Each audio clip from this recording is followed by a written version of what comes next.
welcome back to our 6th calculus video. In today's video, we will be discussing related rates, and related rates are rates that change quantities, and based on the rates and question, you may be asked several things, such as the quantity at a certain time or a rate at a certain time. Related rate questions are usually learned through a lot of practice. So here in front of me, I have a simple question.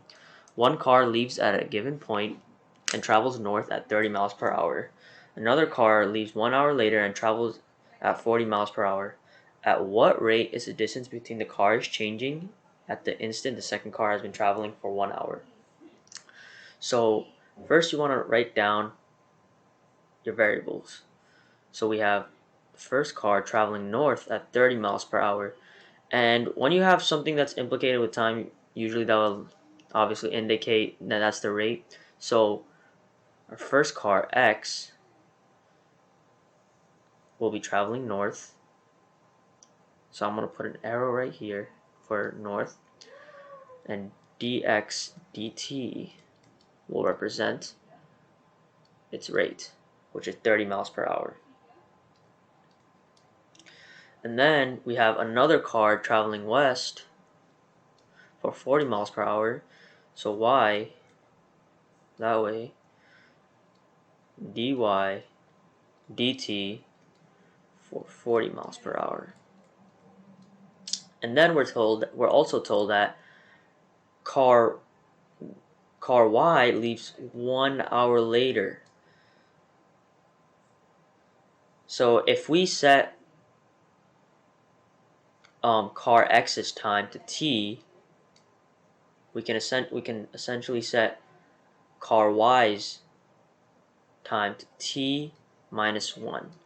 And they're still going to work out to be the same, because if we use car X's time, I mean in a relative sense, then based on car X's time, car Y started t minus 1. And if we were to, let's just say, do the other way around, let's just say we used Y as a reference point, car Y, we would do car Y's time as t, and then since car Y started an hour later, car X's time will be t plus 1. But for the sake of this question and to make everything easier, let's use X as the reference point, or the reference car. So t minus 1. And then after, what you want to do is create a diagram.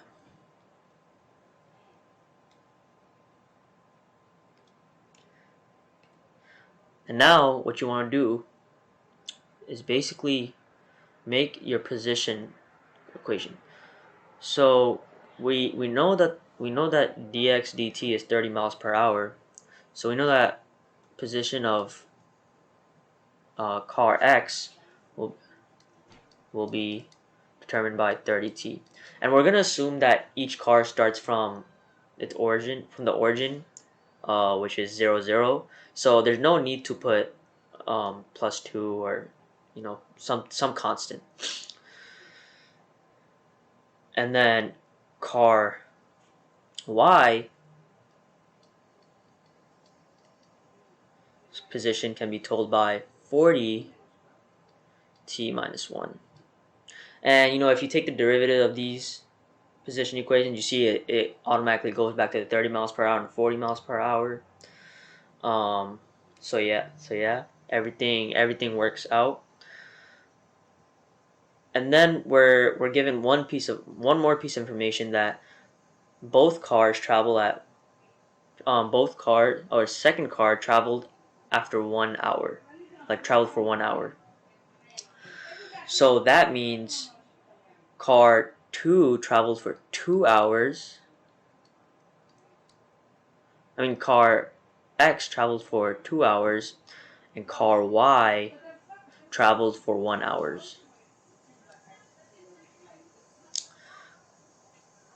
So after we found the timeout, we should find out their positions. So we find their positions by simply plugging in the time into the position equation. So xt equal to, or x of 2 to be correct, equal to 60, and y of 1 will be equal to 40. And once we have our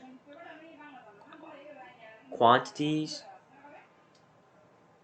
and we also have our rates, we can now draw a diagram. And when it comes to related rates questions, will always help you, as they are your friend in these questions, and usually diagrams make everything simple and more visually easier. So we have car X going north, and it's already traveled 60 miles. I'm going to put 60 m for miles. And then car Y has traveled 40 miles already. Put X and Y. So what we have to find out is hypotenuse. And once we align the arrows, or not align, but put them together, we see that there's a hypotenuse. And using the Pythagorean theorem,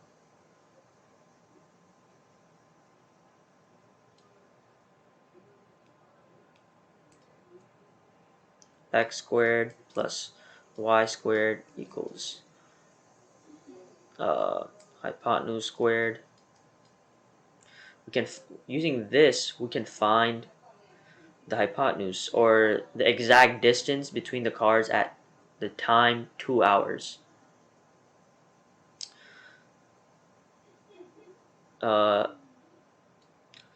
So 60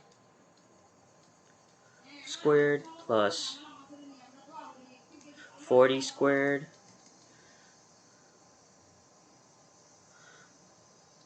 I've already done the math, so this equals to approximately 72.12 miles. So now we know that car X traveled 60 miles, car Y traveled 40 miles, and the distance between them after the first car ran for 2 hours is 72.12 miles.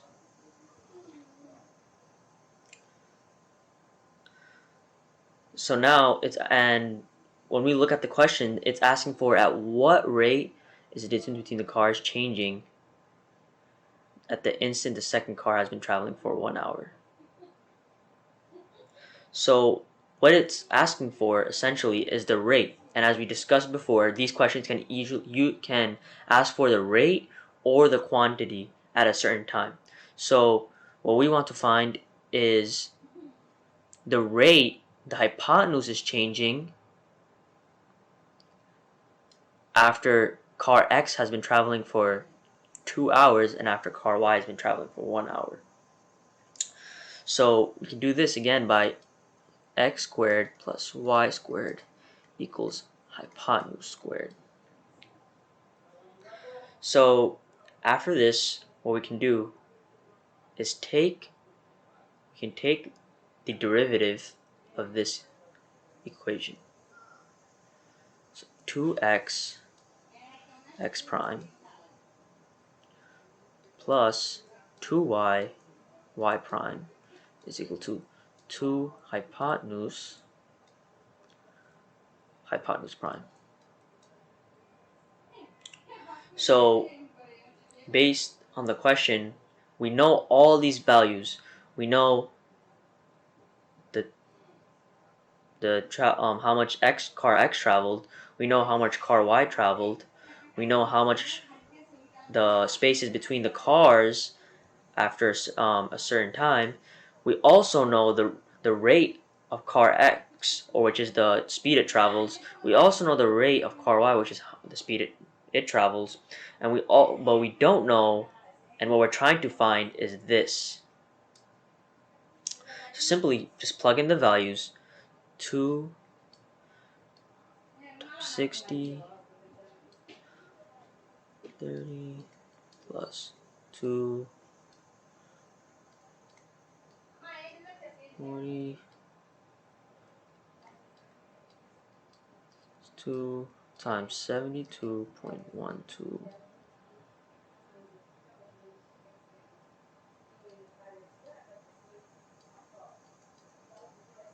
Okay, so now simplify.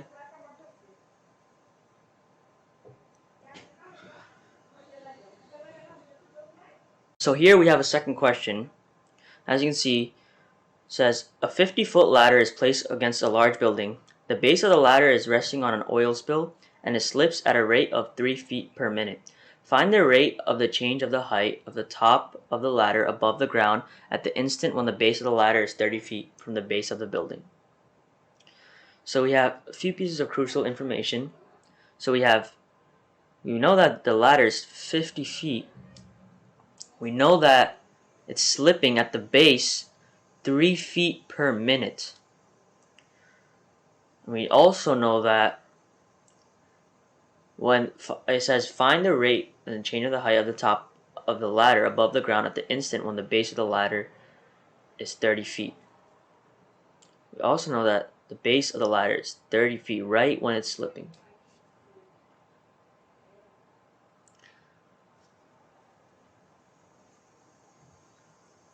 So now we could draw out a diagram because we're given a few crucial pieces of information. So we can draw out. So this is the wall. This is the ladder.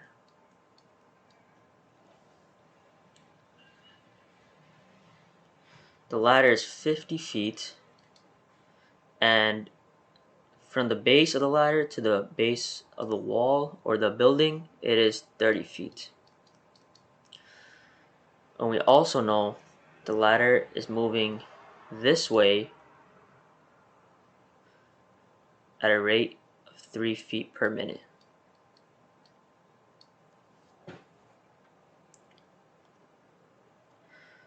So what do we have here? As you can see, we have a right triangle. 30, 50, and then the mysterious side. So if you know your special triangles, we know that immediately that at the minute the ladder was slipping, that the height or the base of the building or wall to the top of the ladder is 40 feet. And if you didn't see that automatically, it's okay. You can just do a squared plus b squared equals c squared, and you can see that 30 squared plus b squared 50 squared, and b will be equal to 40. So yeah, and then after we found all the information that we need to solve the question, we just write it out. X squared plus y squared equals z squared.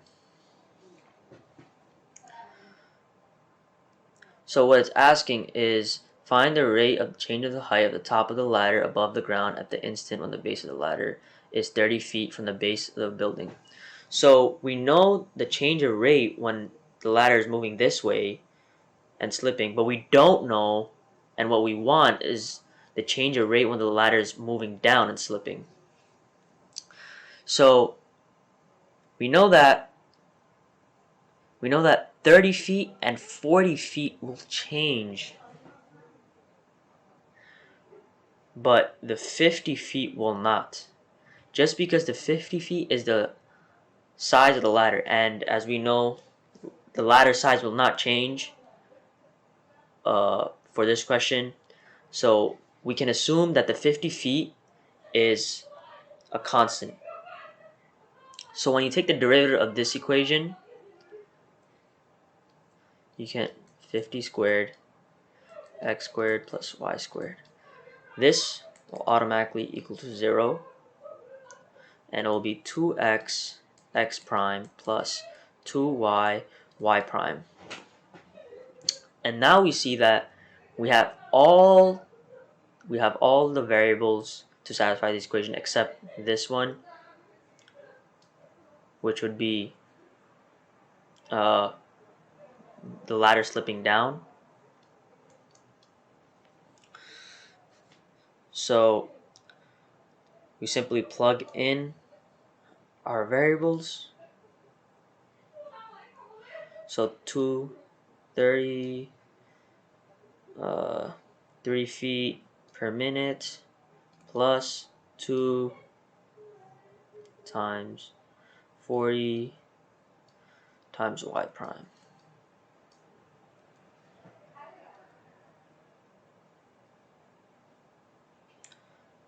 So you solve, yeah, it's 3 times 2 is 6, 6 times 3 is 180.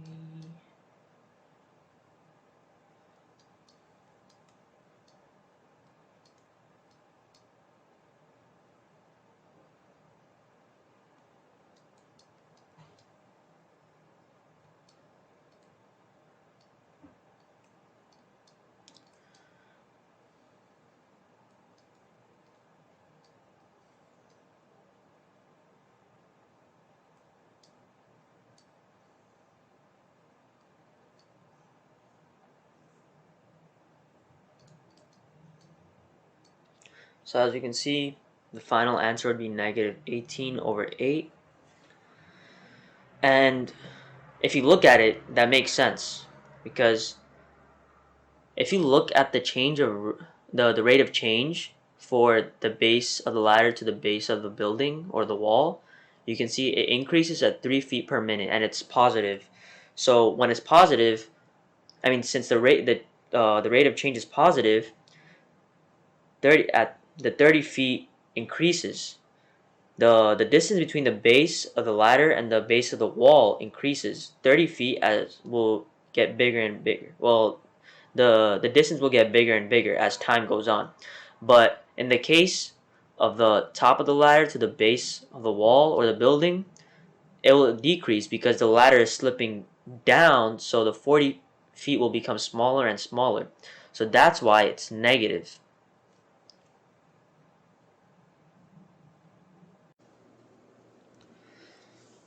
So for this next question, it will be kind of different and a bit difficult compared to the previous two questions, as the previous two questions dealt with right triangles.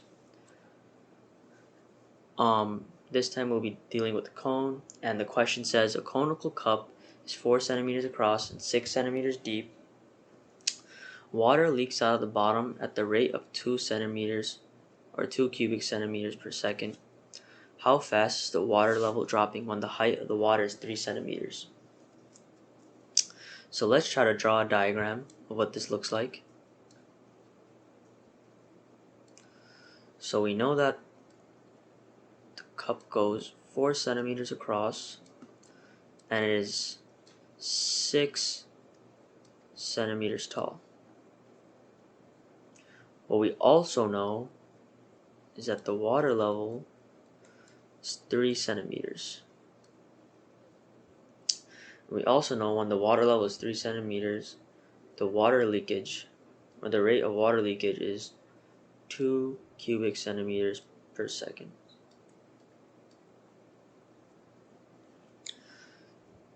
And the question is asking us how fast is the water level dropping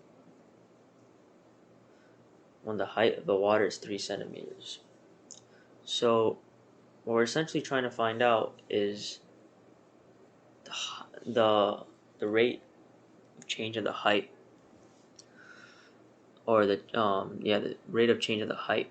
And the way we do that is by finding a way to use all our information and the rate, and to find something that will give us dH dt, or the change and the rate of change of height. And one way we could do that is by using the volume of a cone equation, which is 1/3 pi r squared times height, so v. And as you can see, on the right side of the equation, everything will work out for us fine, as when we find the derivative of this equation, dv dt will simply equal to 2 cubic centimeters per second. However, the problem comes in when you're looking for the derivative of the radius and the derivative of the height. Now, when the water level changes, the radius does have a rate of change, and so does the height. But for this specific question, we're only looking for the rate of change of the height. So we really don't need the radius. And also, having the radius kind of complicates our question, because then we'd have to find its rate of change to find dh dt. So what we can do is try to set r in terms of h. And one way we can do that is by finding a relationship between the radius and the height. So now, let's try to find that relationship. So what we know is that our radius is equal to 2 centimeters, because the diameter is 4 centimeters, and half of the diameter is the radius. So 4 divided by 2 is 2 centimeters. And then our height is equal to 6 centimeters. So one way we can essentially get a relationship in where we set r in terms of h is by creating a proportion. So we know that r over h is equal to 2 over 6, or 1/3 when simplified. And then we can see that r can be equal to h over 3. And as you can see, this all works out. 2 over, so for this, 2 over 6 is equal to 1/3, yes. And here, 2 is equal to 6 divided by 3. So this works out. So now, let's go plug this back into an original equation and try to get everything in terms of r on the left side. So we have 1/3 pi h over 3 squared times h equals v. We have 1/3 pi h squared 9 times h equals to v. 127 pi h cubed equals to v. So this is our final equation in order to solve the question. And we will be taking the derivative of this equation. So now the equation that we ended up with was 1 over 27 pi h cubed v. So let's try to take the derivative of this equation. 1 over 27 and pi are constants, so nothing really happens to them. H cubed, we use the power rule, 3h squared, and then times, sorry about that, times dh dt, which is equal to dv dt. We already know what the height is, and we already know what the rate of water leakage is. So we know that the water leakage rate is 2 cubic centimeters per second. And we know that at that point, when it's 2 cubic centimeters per second, we know that the height is 3 centimeters. So we'll plug in h over 27, 3 times 3 squared times dh dt. And then once you plug in 3, you see that 3 times 3 is 9, 9 times 3 is 27. So this this will essentially cancel out. We get pi dh over dt equals to 2. Then, sorry for the space, we get dh dt is equal to 2 over pi. That is our answer.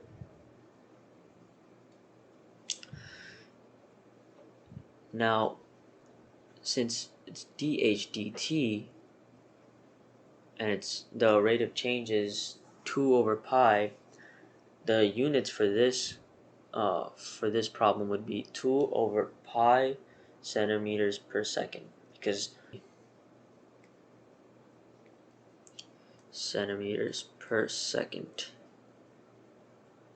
because the height of the water level changes 2 over pi centimeters per second.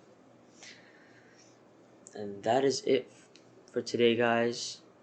If you did like the video, please hit the like button, share, subscribe, as it does help out the channel as well, and also comment if you have any questions or any concerns. And thank you again for watching our calculus series videos. We'll see you next time. Peace.